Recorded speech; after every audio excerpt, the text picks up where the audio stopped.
Tetapi semuanya itu sekedar penyesalan yang tidak akan berarti apa-apa. Ia harus bertempur dan tanpa dapat lagi menghindari kemungkinan buruk yang bakal terjadi. Namun dalam kesulitan itu tiba-tiba semua pihak yang sedang bertempur terkejut ketika beberapa orang muncul dari balik gerumbulan-gerumbulan perdu di sekitar lapangan kecil yang menjadi arena perkelahian itu. Apalagi ketika mereka melihat bahwa yang datang itu adalah beberapa orang prajurit dalam pakaian keprajuritan. "Apakah yang telah terjadi?" berkata seseorang paling di antara mereka. Empu Songgondaru segera mengenal orang itu meskipun ia berpakaian keprajuritan. Karena itu ia pun menjawab, "Kami sedang menghadapi dendam yang membakar hati kelompok Serigala Putih. Sekelompok orang yang berilmu hitam." "Hei!" Lembu Ampal terkejut. Baru saja ia disangka oleh 3 orang yang tidak dikenalnya sebagai orang-orang berilmu hitam. Dan kini ia benar-benar berhadapan dengan sekelompok orang yang disebut berilmu hitam. Sejenak Lembu Ampal sempat mengamati pertempuran yang agaknya telah terganggu itu. Dengan kening yang berkerut ia berkata, "Aku sudah beberapa saat mengintip pertempuran ini dari balik gerumbul. Ketika aku mendekati tempat ini untuk mengambil harimau itu bersama beberapa orang prajurit, aku mendengar suara ribut. Orang-orang yang berteriak dan memaki-maki. Karena itulah maka kami memutuskan untuk mendekati tempat ini dengan diam-diam. Dan sekarang ternyata bahwa di tempat ini telah terjadi pertempuran." "Persetan!" geram pemimpin kelompok Serigala Putih itu. "Jangan ganggu kami. Jika kalian ingin mengambil harimau itu, ambillah. Kami tidak mempunyai persoalan apapun juga dengan kalian. Mungkin, tapi kami mengenal Empu Songgondaru. Karena itu, mau tidak mau, kami pun akan tersentuh juga oleh persoalan yang sedang terjadi sekarang ini. Jika kau mengenalnya, itu bukan berarti bahwa kau telah terlibat dalam persoalannya.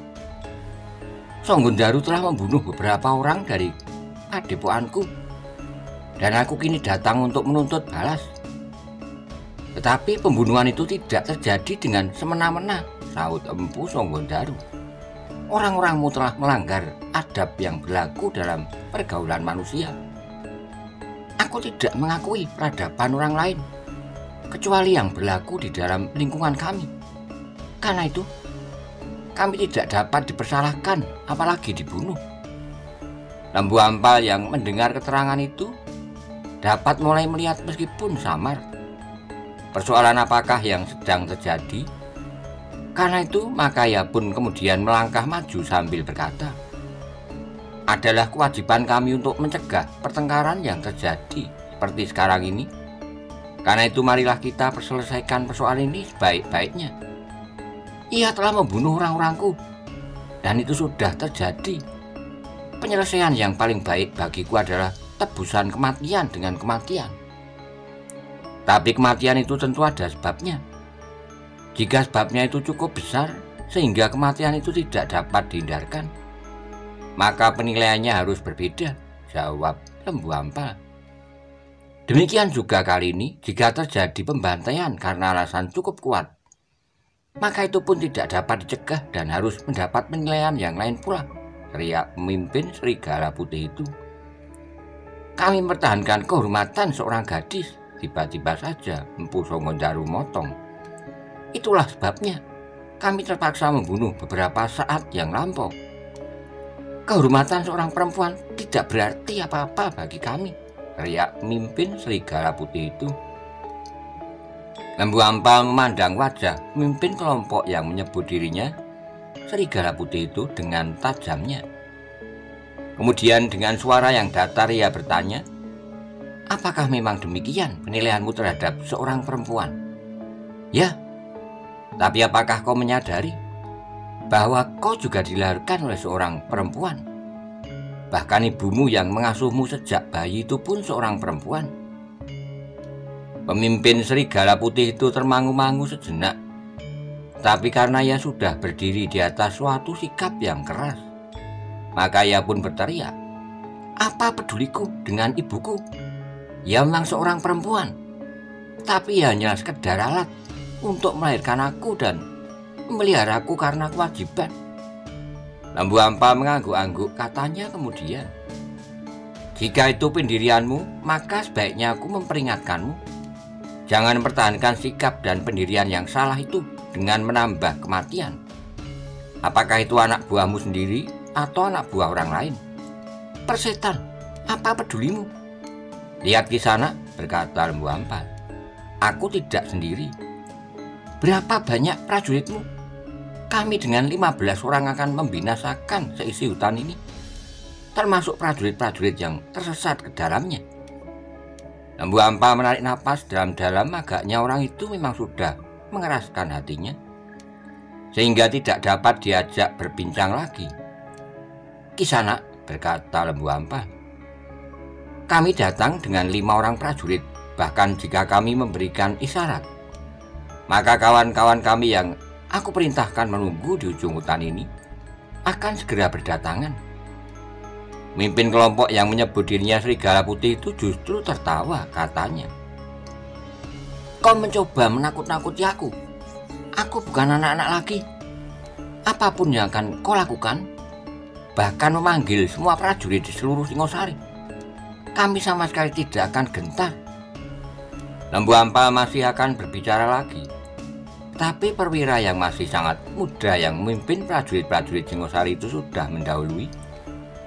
"Kami adalah prajurit Singosari yang terucapkan adalah perintah. Kok kami anggap telah melanggar ketentraman hidup rakyat Singosari? Karena itu perbuatan kalian harus dicegah, jika perlu dengan kekerasan. Persetan." Perwira itu maju selangkah. Dengan wajah yang tegang ia berkata pada Lembu Ampal, "Bagi kami sudah pasti, orang inilah sebab dari pertengkaran yang telah terjadi. Ia sama sekali tidak bersedia mendengarkan pertimbangan kami." Lembu Ampal mengangguk-angguk kecil, katanya, "Masih ada kesempatan di sana. Aku sudah melihat bahwa kau tidak segera dapat mengalahkan lawanmu yang jumlahnya jauh lebih kecil dari jumlah anak buahmu. Kami akan membuat pertimbangan lebih jauh jika kau mau mengurungkan niatmu untuk membunuh. Karena nampaknya tidak ada niatmu yang lain kecuali melepaskan dendam dan menaburkan kematian di sini. Tepat, dan tidak ada orang yang dapat melarang. Jika kau ikut campur, maka kematian akan bertambah, dan kalian pun terpaksa menyesali nasib kalian yang malang. Tidak ada gunanya lagi kita berbicara." Perwira muda yang datang bersama Lembu Ampal itu tidak sabar lagi. "Jika kalian memang keras kepala, maka kami pun akan mencegah perbuatan kalian yang biadab itu dengan kekerasan. Mungkin benar sebutan bagi kalian bahwa kalian adalah orang-orang yang berilmu hitam seperti yang dikatakan oleh pemburu itu. Apapun yang kalian katakan, aku tidak peduli. Kami akan bunuh kalian dan melemparkan kalian ke mulut harimau yang terikat. Tapi masih hidup itu. Bahkan mungkin akan datang pula serigala lapar jika mencium bangkai kalian yang membusuk di sini." Perwira muda itu menjadi marah. Selangkah ia maju dan berkata pada Empu Songgondaru, "Aku dan para prajurit yang ada bersamaku ada di pihakmu." Empu Songgondaru menarik napas dalam-dalam. Bersama dengan Lembu Ampal, prajurit itu berjumlah 6 orang. Dengan demikian maka jumlah mereka akan menjadi seimbang, meskipun masih berselisih beberapa orang. "Bersiaplah," teriak pemimpin Serigala Putih ini. "Aku akan bunuh kalian jika kalian masih mempunyai kawan yang bersembunyi. Berikan isyarat agar mereka segera membantu kalian, karena dengan demikian tugasku akan segera selesai. Membunuh kalian semuanya, kemudian menguasai padepokan pemburu gila itu bersama semua isinya, termasuk perempuan-perempuan." Wajah Empu Songgondaru rasa-rasanya menjadi panas seperti tersentuh bara. Dengan nada yang dalam tertahan-tahan ia menggeram, "Kalian memang biadab." Mimpin Serigala Putih itu tidak menjawab. Dengan isyarat ia merintahkan anak buahnya memencar dan siap menghadapi lawan yang lebih banyak. Prajurit-prajurit Singosari pun segera mempersiapkan diri, tetapi mereka tidak segera melepaskan isyarat untuk memanggil kawan-kawannya yang ditinggalkan saat mereka mendahului melihat apa yang terjadi, karena mereka mendengar teriakan yang liar dan kasar. Lembu Ampal masih termangu-mangu sejenak, namun ia tidak mendapat kesempatan karena pemimpin Serigala Putih itu sudah melompat menyerang Empu Songgondaru. Sementara anak buahnya pun segera berlompatan pula menyerang setiap orang yang ada di dekat mereka, termasuk Empu Bolodatu dan Lembu Ampal. Tapi Lembu Ampal dan para prajurit serta orang-orang lain yang mendapat serangan yang tiba-tiba itu masih sempat mengelak. Bahkan Lembu Ampal masih sempat berkata, "Kisanak, apakah kalian tidak dapat membuat pertimbangan? Belum kami turun di gelanggang, kalian sudah mendapat kesulitan untuk mengalahkan lawan-lawan kalian yang jumlahnya jauh lebih kecil dari jumlah kalian, apalagi sekarang. Persetan," geram pemimpin kelompok Serigala Putih itu, "waktunya sebenarnya sudah tiba untuk membinasakan pemburu gila yang menyebut dirinya bernama Empu Songgondaru itu. Tapi kalian telah mengganggu, sehingga saat ini tertunda beberapa saat. Namun kalian tidak akan mampu mencegahnya. Bahkan kalian pun akan ikut serta binasa bersama mereka. Seandainya kami tidak cukup kuat, maka kami dapat memanggil kawan-kawan kami yang berada tidak jauh dari tempat ini. Sudah aku katakan, aku tidak takut. Jangan mencoba menakut-nakuti kami dengan cerita bohongmu itu." Lembu Ampal menarik napas dalam-dalam. Ia melompat surut ketika seorang lawannya menyerang dengan ujung pedangnya yang runcing. Namun dalam pada itu perwira prajurit yang masih muda itu sama sekali tidak dapat menahan hati lagi. Kesabarannya tidak selapang Lembu Ampal yang umurnya sudah hampir 2 kali lipat dari umur perwira muda itu. Karena itulah maka sambil berteriak ia menyerang, "Baiklah, aku akan perlihatkan kepada kalian bahwa aku tidak sedang membual." Serangannya pun tiba-tiba menjadi semakin garang. Senjatanya berputaran menyambar-nyambar. Agaknya ia benar-benar akan membuktikan ucapannya bahwa ia tidak sedang bergurau. Lembu Ampal sendiri tidak banyak mengalami kesulitan melayani 2 orang lawannya sekaligus, tetapi keduanya bukannya orang terkuat di dalam lingkungan Serigala Putih. Sementara pemimpinnya yang mendendam sepantas api kepada Empu Songgondaru, dibantu oleh seorang pengawalnya, masih saja berusaha membunuh Empu Songgondaru itu. Kelebihan yang seorang lagi dari gerombolan Serigala Putih itu telah menggabungkan diri dengan seorang kawannya yang bertempur melawan Empu Bolodatu. Agaknya mereka menyadari bahwa Empu Bolodatu pun merupakan seorang yang pilih tanding.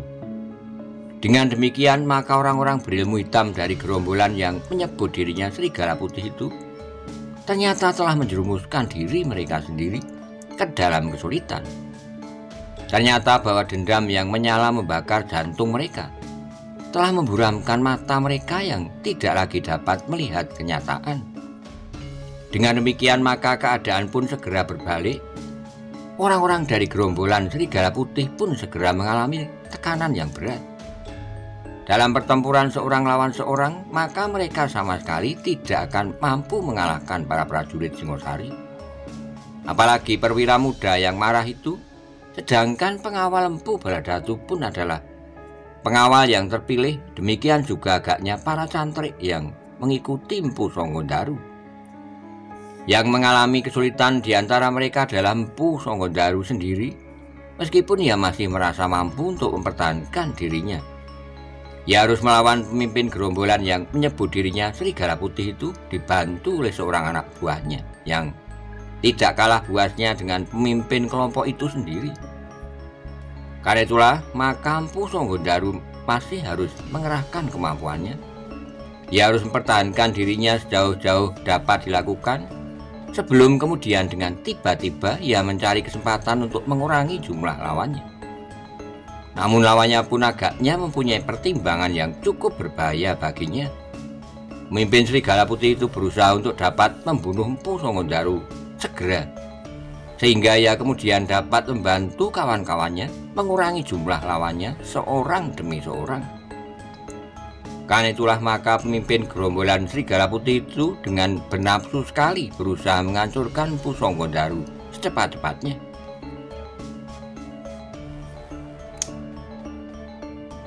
Tekanan itu memang terasa semakin berat. Pemimpin gerombolan itu agaknya benar-benar telah mengerahkan puncak kemampuannya. Ketika ia dikepung oleh beberapa orang Serigala Putih bersama kedua cantrik, agaknya pemimpin gerombolan itu masih belum mengungkapkan ilmu puncaknya seperti yang dialaminya saat itu. Namun ketika sekilas ia memandang pertempuran sekitarnya, ia merasa berlega hati karena nampaknya tidak seorang pun dari mereka yang berada di pihaknya mengalami kesulitan. Adiknya, Empu Baladatu yang juga harus melawan dua orang juga tidak mengalami kesulitan karena keduanya bukanlah orang-orang puncak dari kelompok Serigala Putih itu. Demikian pula Lembu Ampal, bahkan Empu Sanggodaru dapat melihat dengan jelas bahwa Lembu Ampal akan segera dapat memenangkan perkelahian itu apabila dikehendaki. Tapi Empu Sanggodaru tidak dapat berteriak agar Lembu Ampal melakukannya dan kemudian membantunya. Meskipun sebenarnya bahwa ia merasa sangat berat melawan pemimpin gerombolan yang mempergunakan segala kemampuan yang ada padanya itu. Dengan baik kedua lawan Empu Sanggodaru itu dapat bekerja bersama, meskipun tingkat kemampuan mereka tidak sama. Setiap kali mereka berhasil saling melindungi dan mengisi kekurangan yang lain, sehingga Empu Sanggodaru menjadi berdebar-debar. Namun pada itu ketika pertempuran itu sedang berlangsung, tiba-tiba saja telah tumbuh sesuatu di hati Empu Baladatu. Jika benar-benar orang-orang ini berilmu hitam, apapun jenisnya, maka mungkin pada suatu saat ia akan dapat menghubungi mereka. Mungkin mereka akan dapat diajak bekerja bersama, bukan saja untuk mengembangkan niatnya, kekuasaan tertinggi di Singosari, tapi juga ia akan dapat mengembangkan ilmunya dengan tata gerak yang memiliki napas yang sejalan. Meskipun ada beberapa perbedaan-perbedaan yang mungkin dapat tertembus oleh kepentingan bersama. Karena itu maka Empu Baladatu tidak segera mengerahkan segenap kemampuannya untuk membinasakan kedua lawannya. Meskipun ia mampu, yang dilakukannya kemudian adalah sekedar mempertahankan diri, bahkan kadang-kadang dengan sengaja. Ia menunjukkan kepada lawannya bahwa ia tidak ingin membunuh keduanya atau salah satu dari mereka. Sementara itu Lembu Ampal bertempur dengan sigapnya, tapi nampaknya ia pun tidak bernafsu untuk membunuh. Yang dilakukannya adalah sekedar bertahan dan menghindar, namun sudah tentu dengan latar belakang niat yang jauh berbeda dengan Empu Baladatu. Yang harus bertempur dengan sekuat tenaga adalah Empu Sanggodaru, tapi ia sama sekali tidak mengeluh. Bahkan kedua cantriknya dan orang-orang yang berpihak kepadanya mampu mengimbangi kekuatan lawannya. Bahwa sebagian dari mereka telah berhasil mendesaknya, ia sudah merasa bahwa separuh kemenangan ada di tangannya. Karena itulah ia menjadi tenang, dan ketenangannya itu pun agaknya mempengaruhi caranya bertempur melawan kedua lawannya yang berat itu. Pada itu perkelahian di antara Empu Sanggodaru dan kedua lawannya justru menjadi bertambah sengit. Bahkan pemimpin Serigala Putih itu benar-benar telah mengerahkan segenap ilmunya untuk membunuh Empu Sanggodaru. Demikian keras niatnya sehingga ia sama sekali tidak sempat memperhatikan anak buahnya yang semuanya telah terdesak. Dengan kemarahan yang meluap-luap, pemimpin Serigala Putih itu mengayunkan senjatanya semakin cepat. Tangannya terjulur lurus, namun kemudian dengan sigapnya ia menarik sebelah kakinya. Putaran mendatar yang berbahaya setiap kali disusul dengan serangan lawannya yang mematuk lurus. Betapapun tangguhnya Empu Sanggodaru, namun ternyata bahwa ia harus mempergunakan segenap ilmu yang dimilikinya. Dengan tangkasnya ia menghindari setiap serangan. Sekali-sekali ia harus membenturkan senjatanya dengan senjata lawannya. Namun ketika kedua lawannya berhasil mengurungnya di dalam putaran senjata, maka Empu Sanggodaru telah kehilangan kesempatan untuk menghindari kedua senjata yang mematuk bersama.